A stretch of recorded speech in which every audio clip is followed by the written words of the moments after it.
students, today I am going to continue the chapter Society of Rural Areas.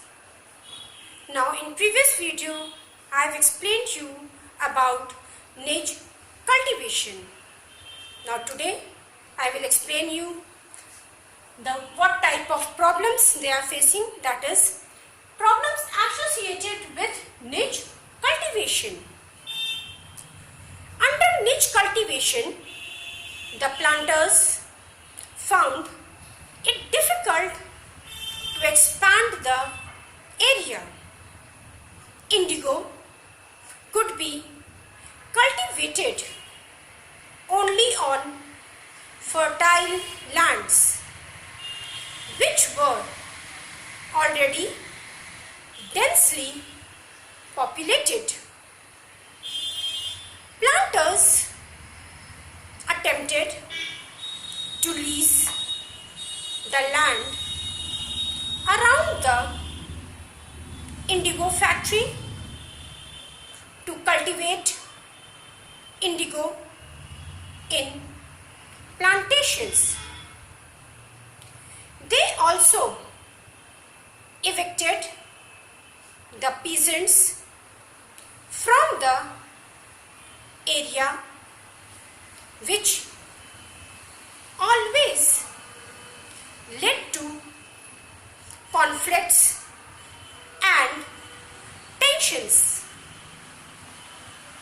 A large plantation required a vast number of laborers at a time when peasants were usually busy with their rice cultivation. Niche cultivation also required many plows and bullocks. Investing in the purchase and maintenance of plows was a big problem. Its supply was also not easily got from the peasants because their plows and bullocks were busy on their rice fields when the indigo planters needed them. Planters were therefore unwillingly to expand the area under niche cultivation till the late 19th century. Less than 25% of the land producing indigo was using this system. Now, VIII system. In this system of cultivation, the planters forced the roids to sign a contractor or an agreement. Sometimes they forced the village headmen to sign the contract on behalf of the roids. After signing the contract, the farmer got cash advances from the planters at low rates of interest to produce indigo, but he had to cultivate indigo on at least 25% of the area under his householding. According to this agreement, the planters provided the seed and the drill only, while the farmers prepared the soil, sowed the seed and looked after the crop. After the harvest, when the crop was delivered to the planter, a new loan was given to the right, and the cycle started again. Now, what type of problems associated with right cultivation? The price they got for the indigo when they produced was very low, and it became less and less over time. The planters usually insisted that indigo be cultivated on the best soils in which peasants wanted to cultivate rice.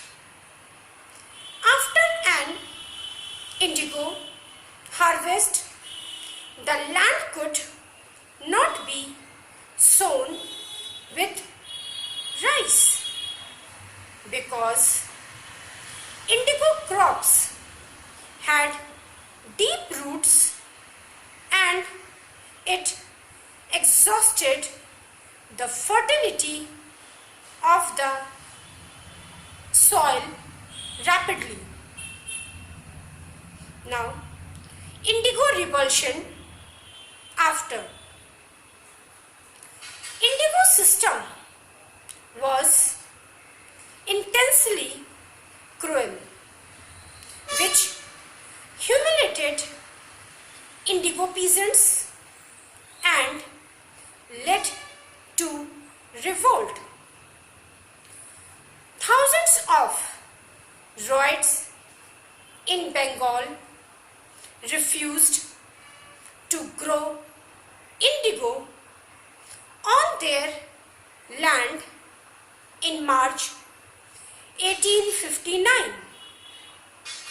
After the spread of rebellion, Roids refused to pay rents to the planters and attacked indigo factories armed with swords and spears, bows and arrows.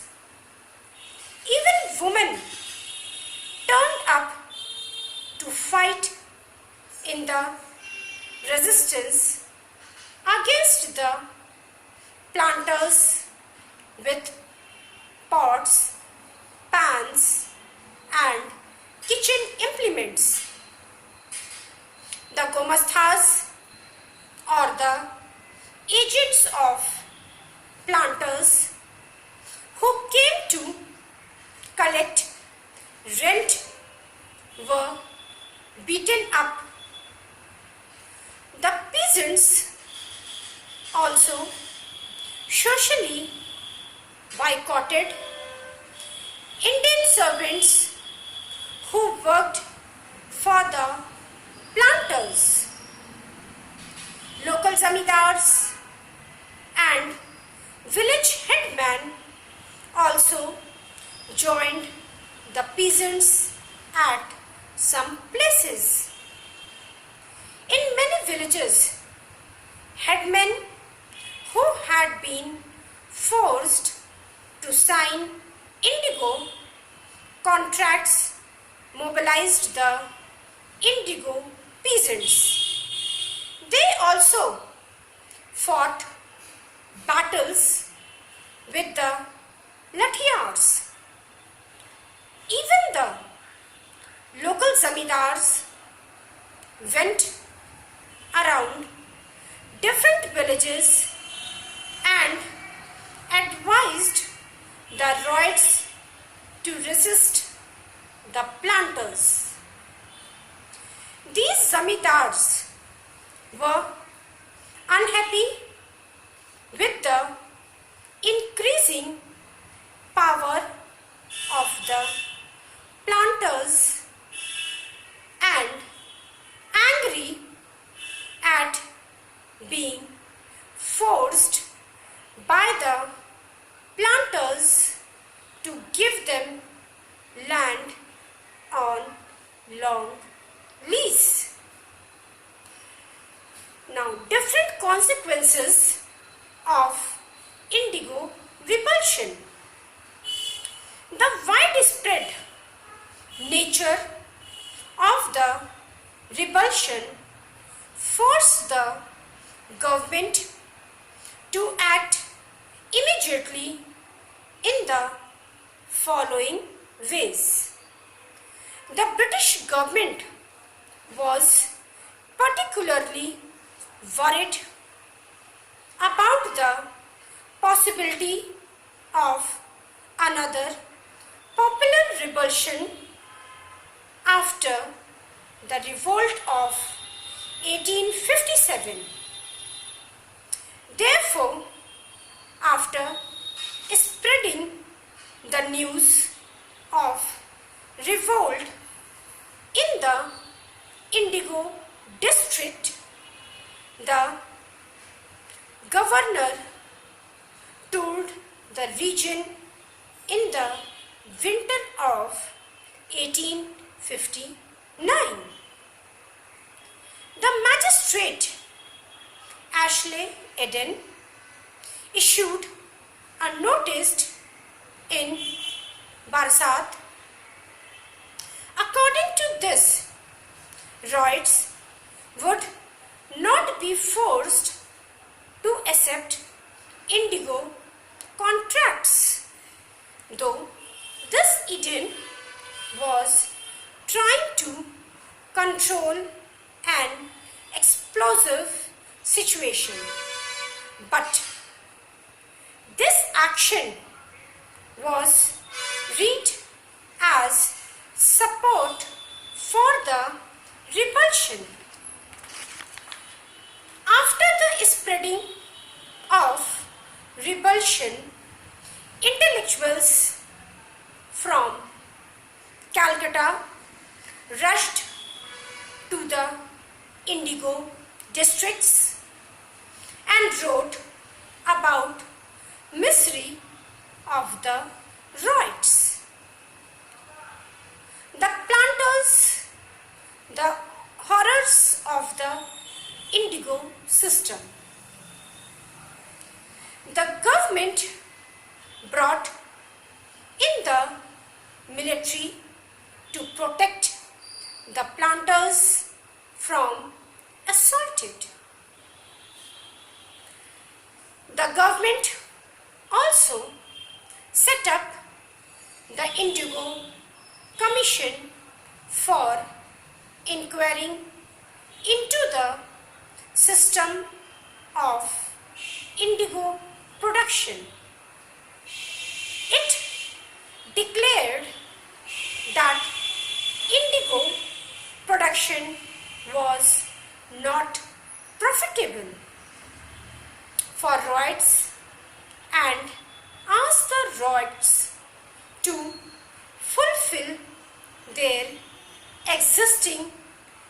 tracts, but also told them that they could reject to produce indigo in future. Indigo production collapsed in Bengal after the revolt. The planters now shifted to Bihar. The exploitation of indigo cultivators continued in Bihar. Peasants from Bihar convicted him to visit Champaran to see the difficulty of the indigo cultivators.